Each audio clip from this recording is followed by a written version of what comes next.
ఆంధ్రప్రదేశ్ ఉప ముఖ్యమంత్రి పవన్ కళ్యాణ్ కు నిత్యం బుర్రలో ఎప్పుడు ఏదో ఒక పురుగు తొలుస్తూ ఉంటుంది. ఈ హిందూ చెగువేరాకు సరికొత్త ఆలోచనలు వస్తూ ఉంటాయి.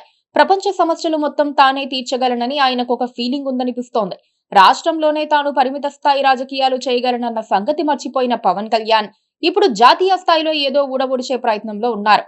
తన ఆలోచన విధానాలను జాతీయ స్థాయిలో ప్రచారం చేసుకునేందుకు సేన గలం అన్న కమిటీని ఏర్పాటు చేసిన పవన్ ఇప్పుడు ఢిల్లీ రేంజ్ లో దాన్ని విస్తరించే ప్రయత్నంలో ఉన్నారు. ఈ నెల 14 నుంచి 16 వరకు ఢిల్లీలో సేనగలం కార్యక్రమాలుంటాయి. సేనగలం పేరుతో పవన్ తన జాతీయ ఆకాంక్షలను నెరవేర్చుకునేందుకు వ్యూహం రచిస్తున్నారని ప్రత్యేకంగా చెప్పాల్సిన పని లేదు.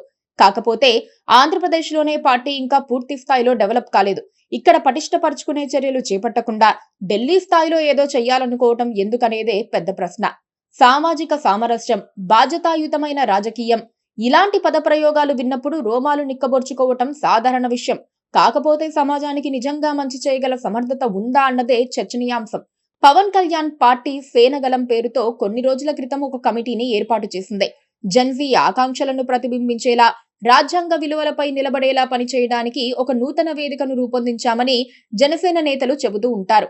కులం, మతం, ప్రాంతం ఆధారంగా రాజకీయ చర్చలు పెట్టడం వల్లే విభేదాలు, విభజన వస్తున్నాయని పవన్ కళ్యాణ్ వాదిస్తూ ఉంటారు. వాస్తవాలు, ప్రజాహితం ఆధారంగా రాజకీయ విమర్శలు ఉండాలని జనసేన అంటుంది. వ్యక్తిగత బాధ్యతను సామాజిక వర్గాలకు ఆపాదించడం కూడా కరెక్ట్ కాదన్నది పార్టీ వాదన. ఈ దిశగా సేనగలం కార్యకలాపాలను ఢిల్లీలో విస్తరించబోతున్నారు. పవన్ కళ్యాణ్ సూచనల మేరకు ఢిల్లీలో కీలక కార్యక్రమాలకు తెరతీయబోతూ ఈ నెల 14 నుంచి 16 వరకు మీటింగులు పెడుతున్నారు. జాతీయ స్థాయిలో చేరికలకు కూడా శ్రీకారం చుట్టబోతున్నట్లుగా తెలుస్తోంది. సేనగలం ఒక సామాజిక వేదికగా కనిపించొచ్చు. దాని వెనక మాత్రం రాజకీయ ఆకాంక్షలు ఉన్నాయన్నది నిజం. విస్తరణకు అవకాశాలు వెతుక్కుంటున్నారన్నది నిగూఢ రహస్యం. గతంలో ఇలాంటి ప్రయత్నాలు చేసిన దక్షిణాది నేతలంతా 4 అడుగులు వెనక్కి వేయాల్సి వచ్చింది. చంద్రబాబు ఒకప్పుడు తమ టీడీపీ కూడా జాతీయ పార్టీని అని చెప్పుకుని ఇప్పుడు ఆంధ్రప్రదేశ్ కు పరిమితమయ్యారు. సెటిలర్లు ఎక్కువ మంది ఉండే తెలంగాణలో పోటీ చేసేందుకు కూడా ఆయన ధైర్యం చేయటం లేదు. టీఆర్ఎస్ పార్టీని బీఆర్ఎస్ గా మార్చివేసి జాతీయ స్థాయిలో ఏదో చెయ్యాలనుకున్న కేసీఆర్ కూడా భంగపడ్డారు. ఆయనకు తెలంగాణలోనే టికానా లేకుండా పోయింది.